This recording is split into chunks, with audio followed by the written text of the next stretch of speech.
Thank you, Freddie. Thank you, everyone. It's lovely to see you all here. Giulio, thank you for inviting me to do this. I want to warn everybody here and online that it's such a long time since I saw Giulio, I could talk to him all night. So if you have any questions, please interrupt me, otherwise we'll just keep gassing.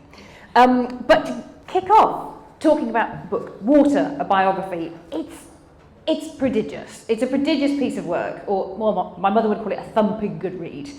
But you cover, there's so many different components to it. So I wrote them down so I don't forget. So you've got political philosophy, geography and water on different landscapes, intersecting histories of agriculture, industrialisation, trade, and science. The last bit makes a bit more sense because you're a scientist. But what made you want to write the book about water in such a multi-dimensional way? Yeah. Well, thank you. So first of all, it's a pleasure to be here with all of you. Thank you for coming. I should say, the book was launched in the US. I'll come to your question in a second, but just to explain that the book was published in the US and then is distributed here. So I spent the last 2 weeks doing events, virtual events in America at 2 a.m. So I'm severely jet lagged because I have to cater to the audiences in America. So you'll forgive me if I occasionally lose track of my train of thought. So the book is called Water, a Biography, and in the title is a bit of the essence of the challenge I had, which is water indeed touches everything in the economy and society. It's a fundamental resource and has all these different kind of traits that show up in different aspects of kind of social existence. And so I had this challenge of turning a topic into a story. And it turns out that the search for the title, Water, a Biography, corresponded to the search of a structure that would make sense in order to kind of try and wrestle with this, all-encompassing topic. And I concluded, as I dug into into the topic, and by the way, the puns on water just are endless, right? I'll just keep coming back to them. But that really, the essence of the story is the dialectic relationship between human society and water. You can think of them as two characters in a way. Water on the landscape of the planet is the agent of the climate system. Most of our experience of climate is through water. It's the storms, it's the flood, it's the absence of it, it's drought. And so it really shapes the landscape, has agency over the landscape. And the human side, the people don't really have enormous agency individually, but collectively, as a society, as an organized society, they end up having enormous agency on the landscape themselves. And the story of water is really a story of the dance between human society and the climate system, essentially. And so by calling this book Water, a Biography, I tried both to find a thread through this mass of topics that would go into it, as well as signal the fact that it's really a story about us. It's a story about people, right? And how we wrestled with this incredible, overwhelming force on the landscape, and how that ended up shaping or helped shape many of the political institutions that make even modern society. So that's a medium answer to your question. I'll take medium. Yeah. But just to build on it a little bit. So you talked about water as a character, and it is a biography. And there is some anthropomorphizing in the book of water. Water as an agent of destruction, or a giver of life-giving gifts. Yeah. Tell me about the character of water and why you almost give it this human, or at least turned it into a character. Well, I mean, so there's different answers to that question. One is, just the agency. I mean, sometimes when we talk about water, we sort of have this framing that says it's this scarce resource, fragile, that we have to sort of worry about. But in reality, the water molecule on the planet is involved in processes that largely overwhelm human activities. I mean, think of this. The sun shines on the planet at a rate of 170,000 terawatts, for those of you who know sort of capacity measurements, right? Much of that energy is captured by water as it evaporates from the surface of the planet, about 30-40% of that, right? So that's the size of the energetics of water. By comparison, so 170,000 terawatts, by comparison, the global economy today runs on 13 terawatts. So that gives you a sense of the disproportionate scale of water. Water is not a fragile resource that we need to be concerned about it, but mostly because it can really and literally overwhelm us. So the first sort of answer to why it's a character is because it does shape the planet in profound ways. If we have time, it's also the most important greenhouse gas on the planet, right? So it has a number of roles in in shaping what's around us. So that's one answer to the question. The other answer, though, is that when I started writing, I sort of started digging into the cultural traces that this relationship with water has left in our society, where ideas about water, and inevitably if you go back in time to the origins of most sedentary societies, you found water at the heart of their origin story. At one point I was in the British Library and sort of impersonating my best version of Marx, and was kind of digging through the myths and stories that relate to water, and it's endless. I mean, every society has an origin myth that sort of is grounded in water. Some of you will be familiar with the story of Noah, of course, and the deluge of the Great Flood. But that's a story written in the 7th century BCE by the sort of patriarchal generation. 1500 years earlier, there was another story of Utnapishtim, the great patriarch of Mesopotamia. Same exact story written in the sort of in the tablets of the Epic of Gilgamesh. We used to live, my partner and I used to live in Manhattan. The Lenape of Manhattan, the original settlers of Manhattan, believed they descended from people that survived a great deluge. Same goes for the Navajos.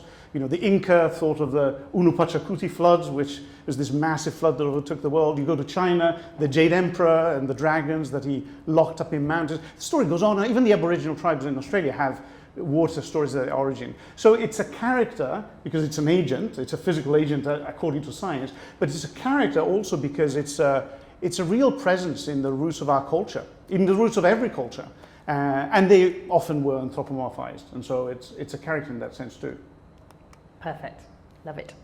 And this leads very neatly to my next question, because one of the things that really struck me in the book was the link between water and water as an agent and identity and identity and culture.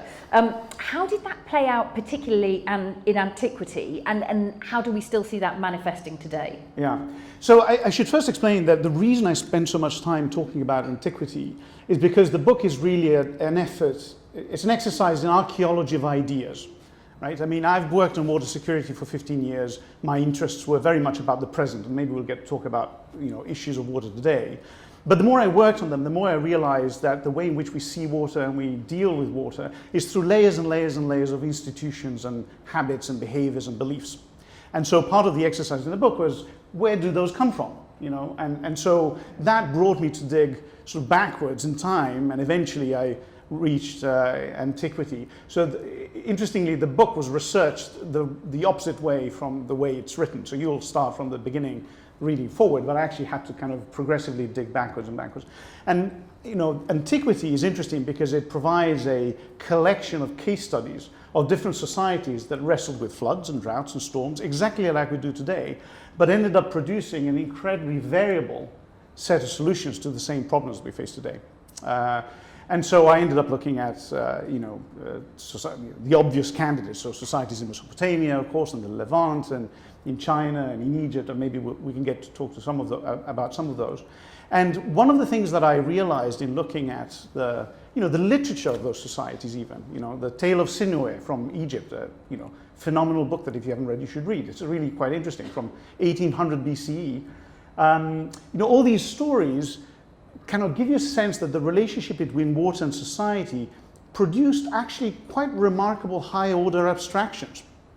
And so, for example, if you consider the Abrahamic tradition of the Bible, there are a lot of moral norms about sharing, about cooperation, about helping each other, that have at their root the fact that the writers lived in an incredibly scarce and arid environment and had to depend on trade and markets in order to survive. And that got codified as moral laws and ethical rules in the biblical text, which then informed the Jewish jurisprudence, and which then got sort of passed on over the ages to us. So there are different facets of identity: individual identity, social identity, constructed institutions. And if you go back in time, you can find pieces of what we see around us today in all of them. Now, maybe the last thing I'll say on this is, I then got quite interested in the question of the origin of our current political institutions, because it turns out that one of the stories that you end up looking at in the context of this kind of portfolio of ancient societies is, of course, the societies of the Mediterranean, where very important experiments in republican institutions and democratic institutions arose, right? So if you think about it's a little unfair to directly link the modern republics and modern democracies to the experience of Greece and Rome, but nevertheless, the DNA is there. And if you scratch the surface of those stories, let's take Greece as an example, you realize that the origin of democracy is essentially in the following story. When Solon came around, or Cleisthenes, you choose, the fundamental political agents of Greek society were hoplites. Hoplites were the heavy infantrymen of Greece, the defenders of the polis against the Persians, right? Now, hoplites were farmers, and they were powerful militarily because they could afford to buy heavy armor and weapons. They were wealthy and could buy those because their fields were very productive. Those fields were very productive because they were abundantly rain-fed. And so it turns out that you can sort of track the mapping of power on the distribution of rainfall, right? And so you end up in a situation where this focus on individual liberty, which is a rather abstract idea that's at the heart of the democratic reforms of Solon and Cleisthenes, derives from the fact that you had a collection of independent farmers who could operate independently of each other, didn't have to manage a big river together, right? That was one of the odd characteristics of the karst landscape of Greece, and ended up creating these institutions that gave individuals political agency. Those institutions then get transferred into the Roman experience. We can spend a lot of time talking about that. And then, through a long process of dissemination, end up dominating the entire world. And so today you have republics, from the Chinese Republic to the American Republic, in vastly different hydrologies from Greece or from Italy, as a matter of fact. And a lot of the book and a lot of the story of water is how to reconcile institutions that were born in a particular environmental condition with dramatically different conditions that you find in the rest of the world. That's a longer answer to your question. I may take a moment to process that one.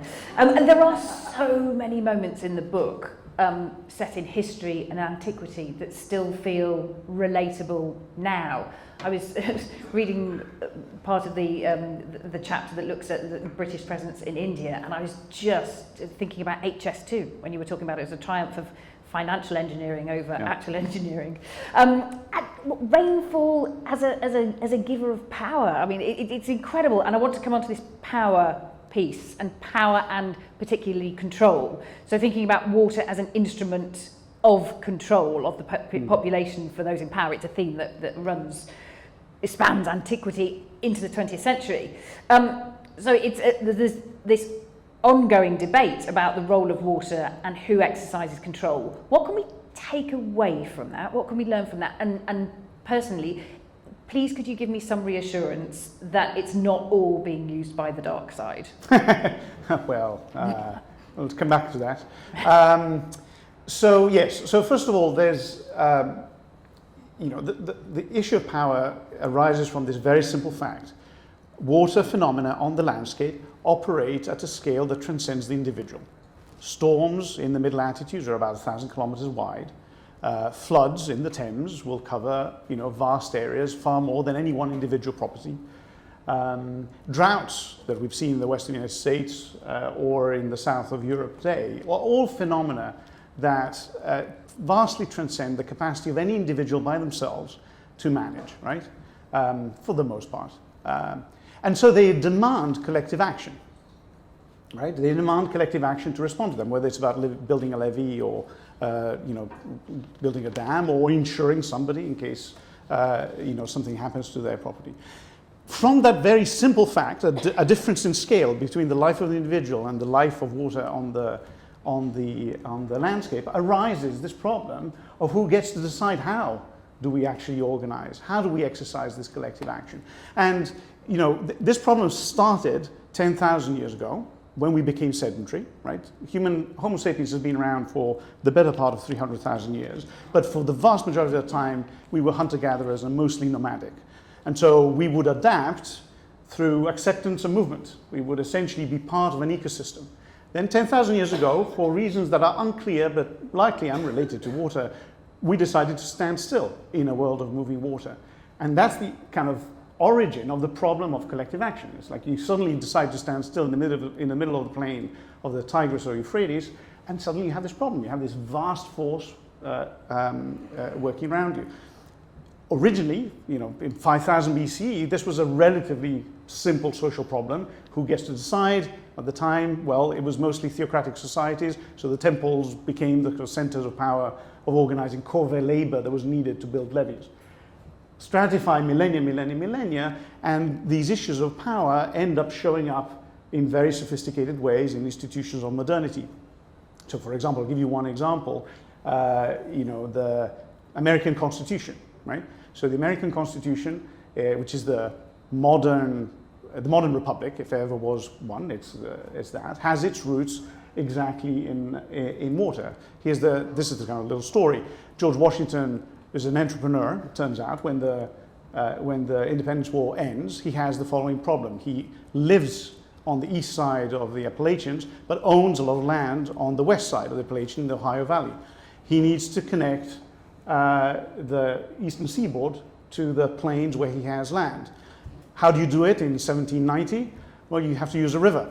And so the Potomac is the river that he decides should be used to do that. And to do that, you need to build locks and canals.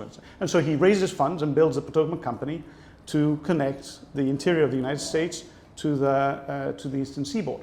Then he has a problem, which is there are several states through which this river passes. And so how do you organize and orchestrate the power of these individual states so that they end up all taxing the same trade? At the time, the Articles of Confederation were governing the relationship between the states of the 13 colonies that had declared independence. And so those Articles of Confederation had no mechanism to exercise collective power at the federal level. It wasn't the federal system. Right? It was a monument to libertarianism, in fact. And so he gets the states that are on the Potomac, the 4 states on the Potomac, at his estate in Mount Vernon in Virginia, and establishes the Mount Vernon Compact, which is nothing other than a trade agreement on the Potomac. That becomes the model for the Annapolis Convention that James Madison calls a few months later.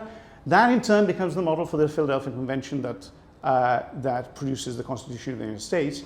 And if you read, as I did, the debates that happened during the discussion in the Constitutional Convention, you discover that they're all talking about commercial trade on fluvial rivers. And the question is, who exercises power over trade and over a river? And so, you know, the story of power and how it gets distributed gets quite abstract and complicated, but it always has at its heart the story of water. I'll say one last thing about this, which is then you get to the 20th century. And the 20th century is a peculiar time in human history because the state becomes enormous. Right? Until the beginning of the 20th century, the state is not a significant economic actor. It's a significant military actor. But if you look at the budgets of 19th century states, they're less than 3 to 5% of GDP. And then over the course of the first half of the 20th century, states grow in economic power. 20, 30, by the time you get to the 1930s, when Keynes was leaving behind laissez-faire, the British state was 25 to 30% of the UK, of the British economy. Right? And that economic power is used to transform the landscape in an unprecedented way. Now, some of it happens in the UK and particularly in America under the auspices of a, more or less democratic republic. Some of it happens in the Soviet Union under Stalin, some of it happens under Mao. We can talk about it more if you want. But so in the 20th century, the exercise of power through water reaches incredible new heights. We replumbed the planet in the process, by the way. Right? At the beginning of the 19th century, at the beginning of the 20th century, the world caught nothing of what came down from the sky. By the time you get to 1970, we are catching a fifth of anything that comes down from the sky. We literally replumbed the planet in the 20th century. And all of that was an exercise of power, mostly of state power. Plenty of people have written about it, Wittfogel and others. But so there's sorry, this is an incredibly long answer, but my point is, in the end, this water biography is a story of us, but it's mostly a story about power on the landscape and what are the sources of power on the landscape and where the legitimacy or lack thereof come from. Yeah, so I'll stop there. I'm going to introduce a moment of levity. Great. A little short one for my entertainment as much as anything else. In your last answer, there were probably 3, 4, 5, 6 moments where I was like, wow. And the book is full of these moments that stop you, and you just want to, well, I just wanted to keep a track of all these incredible facts, so that I could trot them out at dinner parties and the like. My favourite, so I'm going to ask you for your favourite in a moment. My favourite is, and you have to correct me on this, the amount of water on planet Earth has been fixed for how long? Almost 4 billion years. So the amount of water on our planet has not changed for 4 billion years. Yeah. That's my favourite fact. Yeah. I know from speaking to you on Monday mornings quite frequently that you spent a lot of time researching. In the course of your research, what was your favourite moment? Right, so first of all, any writer should aspire to be quoted at dinner table, because that's a key indicator of commercial success. So let me know if you do, because that would be a good sign. So yes, well, I have many. Incidentally, if you're wondering, it is indeed true. I mean, you guys have been drinking water back there that went through some dinosaur kidney at some point.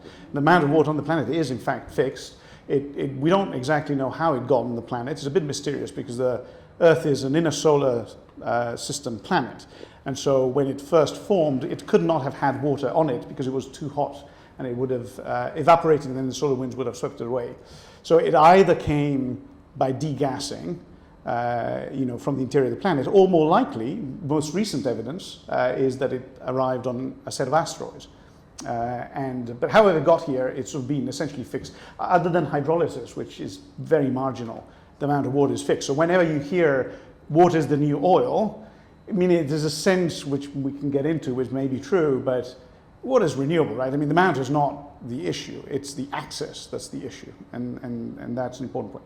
Sorry, long answer to not even answer your question. Yep. My favorite sort of aha was actually in researching the something that I touched tangentially in the book, which is, because I was interested in understanding the origin, the archaeology of our current situation.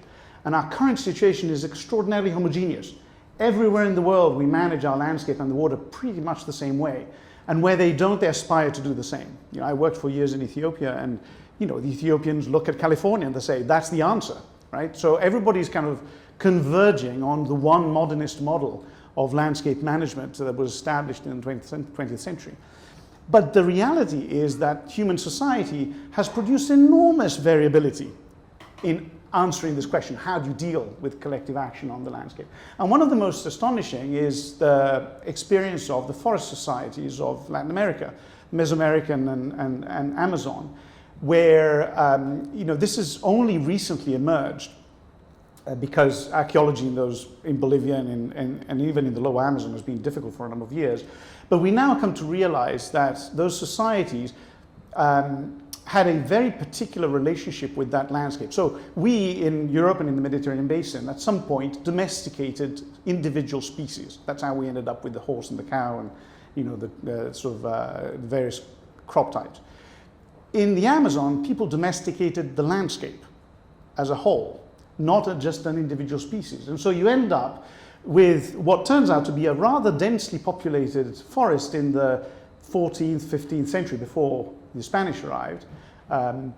Estimates vary, but you're probably talking about 50, 60 million people, right? And the reason we know, by the way, is that they all disappeared due to the diseases that the Europeans brought, and their disappearance you can see in the carbon stock of the atmosphere, because they were all cultivating something. 90% of them disappeared, they died away, the forest regrew, and there's a dip in the 16th, 17th century in the carbon content of the atmosphere that corresponds to when all the forestry grew back. And then we convinced ourselves for years and years and years that nobody lived there. The Amazon is this pristine place where nobody actually lived.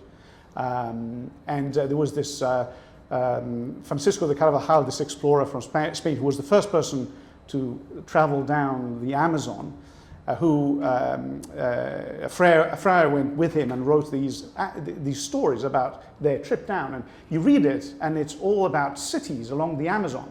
And people thought they'd completely made up. For years and years, people thought these stories were complete nonsense because the Amazon, surely, it's the pristine forest, it's empty. Turns out it wasn't. They were right. It was actually highly densely populated. And the people in the Amazon had developed this integrated system of management where they had, for example, mounds that would catch the flooding waters, that would then hold the very, very substantial fisheries, freshwater fisheries, back when the water receded so that they could fish these fish. And then on those mounds, they grew various forms of fruit trees that they would then rely on. It was essentially an engineered landscape, except that without any concrete.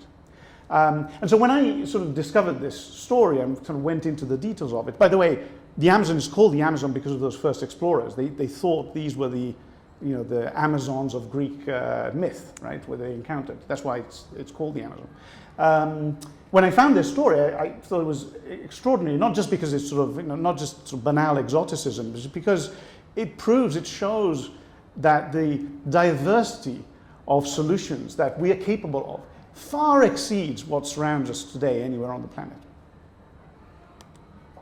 That was a long but very interesting aha. Thank you. I am allowing myself 2 more questions from my list before we open up. So if you've got questions ready, please get ready to jump in. But I really want to bring it back to right now, because we are in this age of climate change, so much of which is experienced through extreme water, whether it's storms, droughts, floods. What do 10,000 years of history tell us about what's happening right now and what awaits us? Yeah, well, so quite a lot. And it's partly why I wrote the book, because I have this, I've worked on water security for many years in many countries. And part of the reason I wanted to write this is my concern, growing concern, that we are all under the impression that generally the problem of managing the environment, and specifically the problem of managing water on the environment, which is a large part of the environmental issue, is a technocratic problem that can be delegated to somebody. And this is a very unusual situation to be in. For most of human history, people lived in a world in which the presence of water and their struggle with the water landscape was an everyday occurrence. I would argue, I would assume, that none of us exits our home today and goes to work and has to wade a stream in the process. Right? But that is a very unusual state to be in. It's only been in the last 80, 90 years that's been the case. For the rest of the 10,000 years, we've always had to wrestle with water.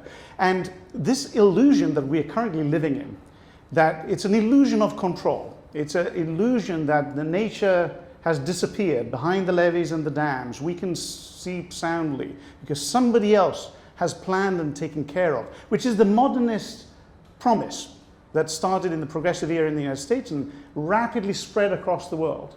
Well, that is an illusion, and it's about to break. It's about to break for a variety of reasons. It's about to break because the climate system is changing, but it's also about to break because we haven't had an interventionist state of that kind for almost a century now. So most of the infrastructure that gives us that illusion is old and dying. And you've seen this in the images that have appeared in Ida hitting New York. You've seen this in the Rhine leaving the embankments of Germany. You've seen this in the Yellow River a few months ago. And you've seen it in the problems of the Lake Mead going dry, right? I mean, those were always going to be second best temporary solutions that would accommodate a certain amount of economic and social growth until they ran out. And we're there. Right? And what that does is it brings back the heart of the problem, which has been the heart of the problem ever since we decided to stand still, which is how do we organize collective action in the face of a powerful environment? And that is a political question because it requires answering a very basic question, which is what do you want your life to look like? How interfered do you want to be? How much power do you want to give someone to take care of it? How much power do you want to give someone to exercise eminent domain and move people out of the way if we have to build a new levee? How much power, right? So it's again, it's really fundamentally a question of power. And I worry that people don't realize this. And so we think, you know, I'm a scientist, I'm a climate scientist, so there you go, right? But I am a bit worried that we end up having this narrative where we'll just follow what the science tells us. The science doesn't tell us anything about what our life would look like. And we don't necessarily have the mechanisms to really debate this problem at length. Now, I'm a Republican, not an American Republican, but I'm a Republican, as in I believe that the institution of the Republic is an important mechanism to intermediate individual liberty and collective action in the pursuit of a commonwealth. And not many people talk about Republican principles these days, but that is the institution that was designed 2,500 years ago precisely to address this kind of issue. And so, back to your question, sorry, you know, I think jet lag is kicking in and I'm getting longer and longer as I go along. But I'm warming to my theme, as they say. But I worry that I look around, I see these events, I see people thinking that these are technical and scientific issues, and I don't see the political space for a discussion about, you know, where's the underwriting capacity going to come from? No, I mean, all this infrastructure we depend on was built when we thought the world was going to grow at 5-6% per year every year for decades, when most people were poor and their life expectancy was 50. When we planned this stuff in the early 1900s, the life of a farmer, which was the majority of the people living in the US, for example, wasn't that different from a 12th century farmer. It's a different world, right? And so do we have the institutions fit for purpose? I don't see that discussion happening at an enormous amount, and so that's the worry. That's what I see when I look around. And so the book does end looking at the future and exactly what you've just been talking about, and the idea that humans being able to emancipate themselves from water and from the control of water, that is an illusion. Yeah. Can we, can we, with the right institutions in place, strike a sustainable, balanced relationship with water? Well, we can. I mean, it's always going to be an unstable balance, and so it's about institutions because it's about the mechanisms and rules we give ourselves to manage this constantly unbalanced tension between what happens on the landscape and how much are we willing to lose in order to kind of keep it at bay. But the illusion is a powerful attractor. And it's a powerful political currency. And you can see this in China today. You know, years ago, I visited Three Gorges Dam in the Yangtze. I've been there several times. It's an extraordinary piece of infrastructure. Anyone here been to Three Gorges Dam? So you sit there and you look at 2.5 kilometers of 28 million cubic meters of concrete that hold back 600-kilometer lake. And first thing you think is, gosh, you know, what was going through the head of somebody willing to build this? Because you had to move 1.5 million people in order to build this thing, right? Now, interestingly, the first project for that dam was done by an American, a guy called John Lucian Savage, who showed up in Chiang Kai-shek's China, and proposed a big dam in the mid-stem of the Yangtze that would produce enormous amounts of hydropower. That project didn't go anywhere. Revolution, Mao comes along, Cultural Revolution, etc., etc. You get to 1994, and Li Peng decides we're going to build this, right? And it was a passing of the torch. The modernist project of the 20th century that had dominated the Hoover Dam, right, was then transferred to China, who's now the leading hydraulic engineer of the planet. And they built Three Gorges Dam, and that gave enormous confidence to the country to go around the world and build the same everywhere else. So if you go to Ethiopia today, the Grand Renaissance Dam, that's being built through largely Chinese contractors. You go to the Amazon, it's the same, right? So there are still nations out there who are using the promise of emancipation from nature as a political promise in exchange for power. Right? So that's the model that China today is pursuing, and it fits well in a sort of, somewhat authoritarian, system. So the question to me is, and by the way, just to give you a sense of scale, Three Gorges Dam is 10 times Hoover Dam, right? So Hoover Dam got installed capacity of 2 gigawatts. Three Gorges Dam is 20 gigawatts of installed capacity. It gives you a sense of the scale, the relative scale of 21st century hydraulic state. Now, over the next 20, 30 years, if nothing happens, China and countries that are following that development model will likely build as much infrastructure on rivers as we did in the whole 20th century. The question we face is as the landscapes of Western countries fails to deliver the security that we're looking for, what will we do? Will we double down and chase those countries under the same model, or will we find an alternative, right? An alternative that in part has to do with figuring out a better way of dealing with ecosystems, but in part also has to do with acceptance, right? I mean, the key is how much security are we willing to look for in order to, and how much political power are we willing to relinquish in order to solve this fundamental problem of living on a planet where water moves around and can destroy almost anything. It's such a fascinating lens to look at history, politics, economies through. It's certainly an eye-opener.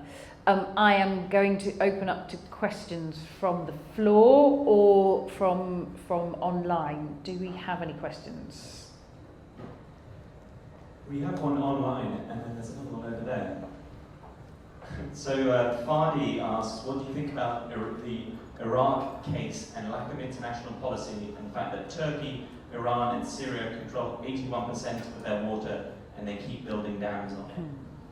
Yeah, so there's two, the issues that the Tigris and Euphrates have their sources in the Taurus Mountains, that, part of the sources are in other countries, upstream of Iraq. And this is a problem that's been, persistent in the management of water, particularly in the 20th century, although I would point out that the oldest known fight over water dates from 2700 BCE, and it was about an upstream and a downstream rival states, Lagash and Girsu. There's a model for that problem, which is actually the Indus. The Indus is actually an interesting archetype for 20th century management of international relations on a river.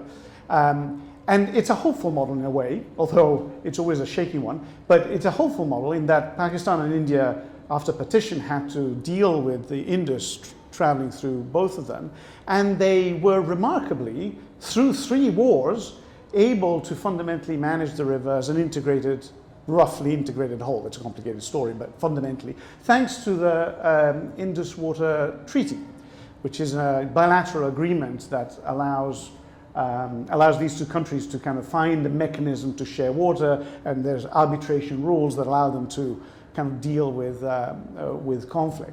So one would hope that other countries that are in that situation would learn from that experience. The Tigris and Euphrates is not the only example that we should worry about. The Mekong is a hotspot for this problem, right? Because the Mekong's governance was developed in the 60s and 70s, mostly involving only lower riparians, at a time when nobody thought China would become a regional power.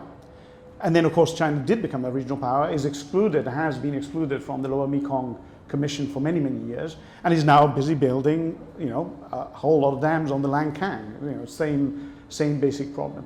So I don't have the crystal ball, so I don't know what's going to happen in Iraq, but I can say that even though it always looks terrifying when countries kind of have to share water, the Ethiopia and Egypt is another very present example, by the way.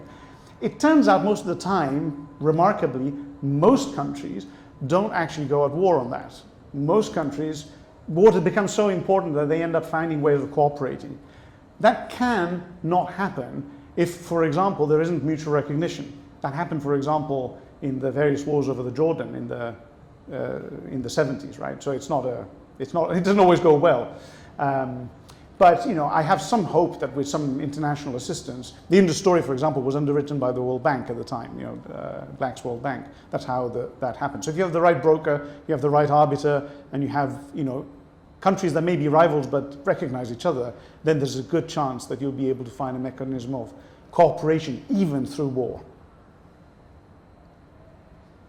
I'm not sure I'm going to be able to frame this as a perfect question, but you seem to be sufficiently able to run with a theme and find something in.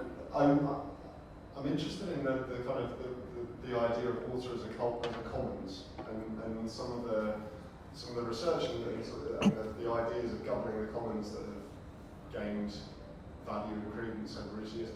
But in the scale that you're talking about, and the scale of the challenge of water, most of the stories that come out, the ideas of governing the commons feel quite small scale. Yeah. Is there hope or sort of an alternative model to be drawn Yeah. for the governing of the commons? So tricky. I tend to be a bit of a skeptic given the current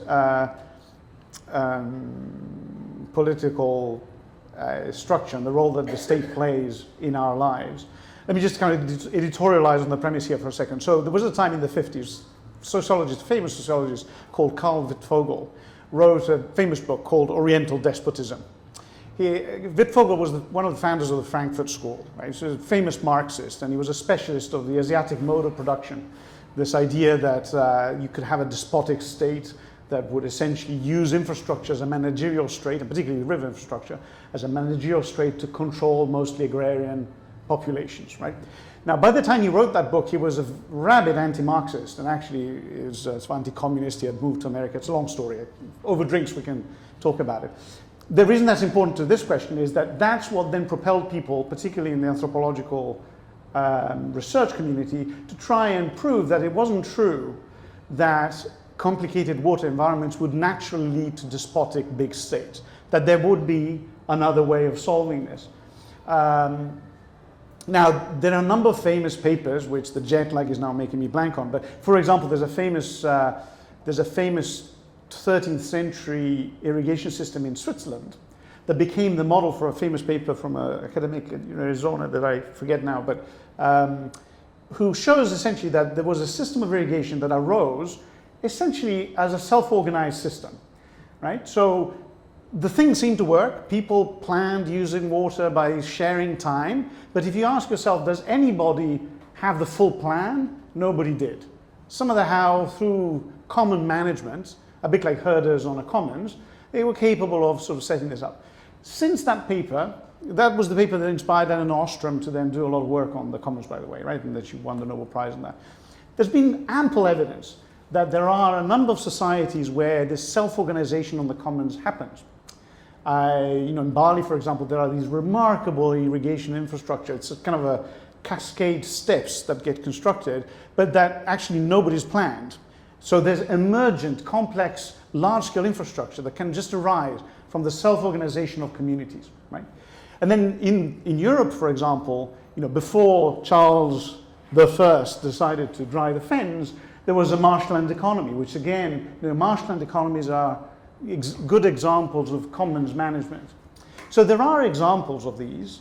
They've mostly been drowned out from our experience. And part of it is that we demand a level of security that is simply hard to deliver, because in those kind of commons management solutions, you're not sinking a lot of capital, right? You're sort of organizing operations.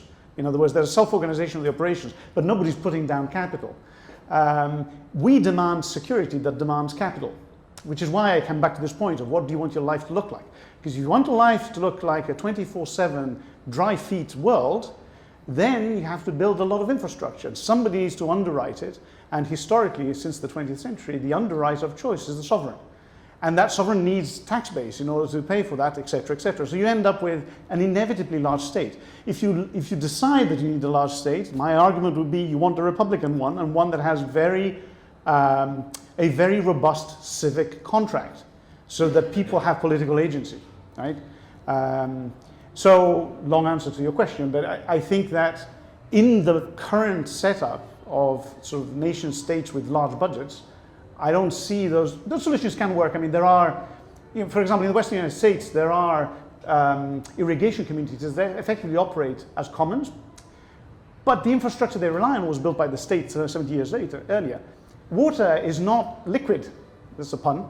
It's heavy, right? A cubic meter of water is a ton. So if you don't have the infrastructure to move it from here to there, it's not fungible. So you need somebody to build the underlying infrastructure. And for that reason, unless you happen to live in a marshland and want to live a marsh economy, it's really hard to imagine how you'd... Or unless our idea of what we want the life to look like. Or you have a different idea, right, of what the life needs to look like. Yeah. Oh, there's a microphone coming. Thank you. I'm interested in the rise of the seas, which I understand is inevitable and will actually cause us to lose a lot of power, a lot of capital,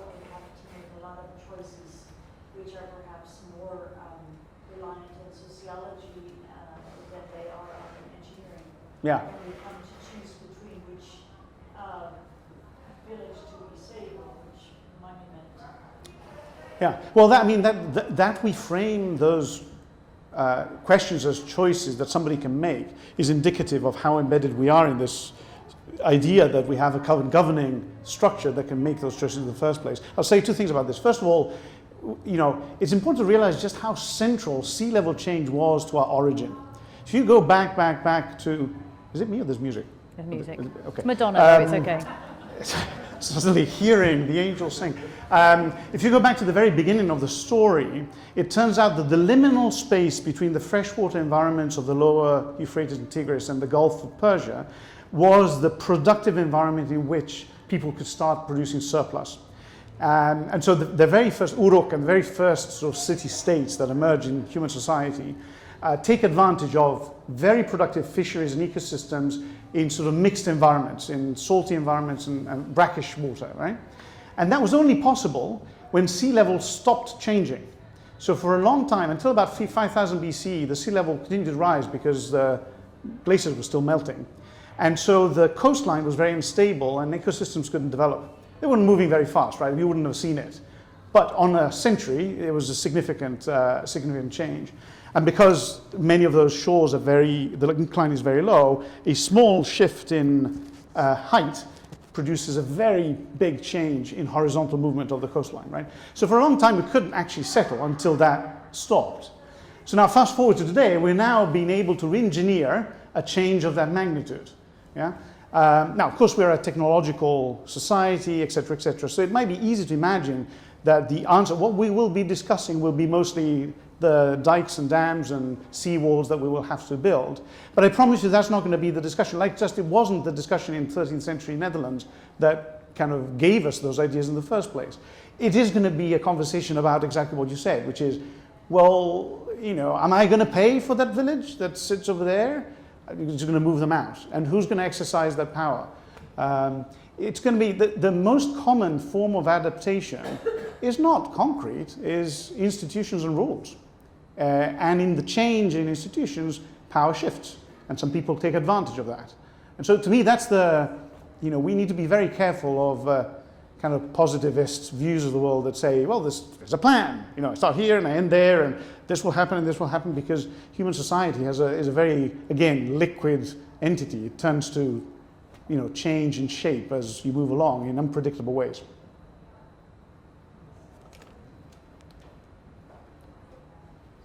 Hi, this has been such a great discussion.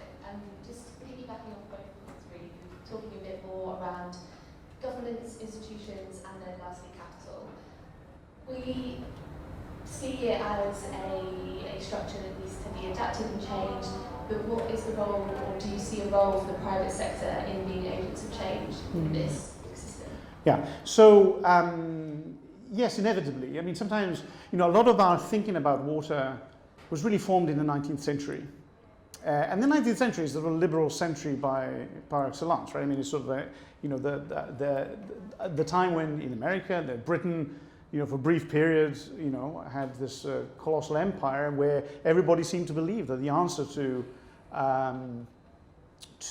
any problem was essentially an incorporated company. And I have to confess, the Italians have a big responsibility in introducing that idea in the first place a few centuries earlier. So, and so it's inevitable that even when we have public, even if we have public institutions, so the owner is the state, the mechanism to deliver the modernist project, the archetype modernist project is the Tennessee Valley Authority in America, and Roosevelt described it as a corporation clothed with the power of the state, but exercising the processes of business. Right? It's the ultimate PPP in a way. It still is in some ways. And so I don't know that we can get out of that, because even the way in which we evaluate whether a piece of infrastructure on the landscape is a good idea is cost-benefit analysis, which was invented by a Frenchman, Dupuy, in the 19th century, but ended up becoming the mainstream tool for thinking economically about infrastructure when the Army Corps of Engineers had to build infrastructure all over the place in America and had to make a decision about how to allocate money. And so, so first answer to your question is the role of the private sector, simply because we live, for the most part, in property rights-based systems where the evaluation of an incentive, of an investment based on future cash flows is the kind of dominant way of thinking about anything, including public management. In some ways, regrettably, because I think that some of these issues are not, reducible to that. The second thing to say is that we all live in cities, and we're sort of disconnected from the landscape, so much so that we now all believe that capital is entirely substitutable with land. But the fact is it's not, right? Because a piece of land in a particular place behaves differently from a water perspective, right? So we will find ourselves very soon having to worry about what exactly do we do in Oxford about the floods if they keep happening every year and the property prices go down, who pays for that, et cetera, et cetera. And it turns out in the world, the institution that dominates the structure of landscape is private property. If you take the 100 million kilometers squared of habitable land that's the planet out of the 150 million that are emerged, the vast majority of that is in the hands of somebody. And even in states that have nationalized landscapes, like China, the role of the private agent and the lessee is growing over time. Land reforms everywhere. The direction of travel is towards private ownership of landscapes. And landscapes are going to be, what we do on them and how we govern them are going to be the instrument of adaptation, whatever we decide to do in terms of expectation. And so the private sector intended as, not the state, so the part that has property, is going to be central to this. Now, whether the publicly listed corporation plays a role, which is what often people mean when they say private sector, that's a different question. Globalized corporations are remarkably agnostic about the geolocation of what they do, which in a world in which you manage these kinds of problems is going to be a problem. I think these are fundamentally domestic policy issues. And so I think corporations will struggle a bit with that. There's one more question online here from Andy Wales, who asks, what excites you most when you look around those working on water security today? What gives you most hope, and who inspires you today? Well, Andy, thank you for that question. I think in part the book reflects my interests. And one of the things that's exciting to me, if I just stay in the world of ideas for a second, and I'll come to this world of practice, but in the world of ideas, there is an increasing push, even in the humanities, and even I'm not a historian by training, I'm sort of a wannabe historian, as it were, but the interdisciplinarity that's required to think about these problems is coming back into fashion, and I think that's quite exciting. Because as I said, this is not a neat scientific issue. I mean, in a way that the heyday, the great pinnacle of 20th century water thinking was represented by the Harvard Water Program of the 1960s and 70s. And that was a program that was designed around interdisciplinarity. It was a program where, Vasily Leontief taught economics at the same time as, the sort of hydraulic engineers taught engineering, and really produced a generation of people that thought about water in political institutional terms, in the Douglas North sense of the kind of structures that govern our society. And I think that's coming back. I think it's inevitable that people will think more in interdisciplinary terms. So that's exciting. And then I think the other thing that's exciting, bridging into the world that Bianca continues to inhabit, and that I inhabited for a long time, is the realization that ecology is not just about collecting pictures of birds. We are coming to realize that ecological function matters to our life. The fundamental infrastructure that we rely on. The river is the first piece of infrastructure that we have, right? The groundwater sheds and groundwater basins that we rely on are a piece of infrastructure. The floodplains that we live in are a functional piece of infrastructure. We're starting to realize that forests play an important role in managing the hydrology. We've known this for a while, by the way. If you think about the Panama Canal, the kind of keystone of the global trade system, the water in the Panama Canal comes from the Chagres River. The only reason there's water in the Chagres River is because the Mesoamerican forest keeps it that way. In fact, in the 70s, people started developing agriculture around the banks of the Chagres, and the water started going down. Because if you cut the forest, you don't have the regulator that changes very sporadic rainfall in the tropics into constant flow. So we've known that for a long time, but we're now starting to systematize this. And so I think this idea of green-grey infrastructure blending that's sort of emerging, that for a while was sort of the territory of sort of environmental wonks like myself, but that then now is catching on to the mainstream, is quite promising and interesting because it also delivers a whole bunch of other things, including, by the way, carbon capture, which is another thing that we should be worrying about. Fantastic. So I think that brings us to time. I mean, that was tremendous. It felt like sort of intellectual whitewater rafting, the two of you, side by side there. It was exhilarating. The amount of ground that you covered, it was awe-inspiring. Before inviting you all to join me in giving a round of applause to Giulio on his book and Bianca for steering that brilliant discussion, I just want to plug, completely coincidentally, next Thursday evening, we have a talk by Colin Thubron, the travel writer, on his new book, The Ammo River, which is the 10th longest river in the world. He'll be interviewed by Peter Frankopan, who has an Oxford link to Giulio. He's a professor of global history. He'll be interviewing Giulio. That'll be the first of many partnership events with Stanford's books across the road. So tickets are on the members portal, so do snap some up whilst you can. But anyway, all that remains for me to do is invite you all to join me in giving a round of applause to thank Giulio. Thank you.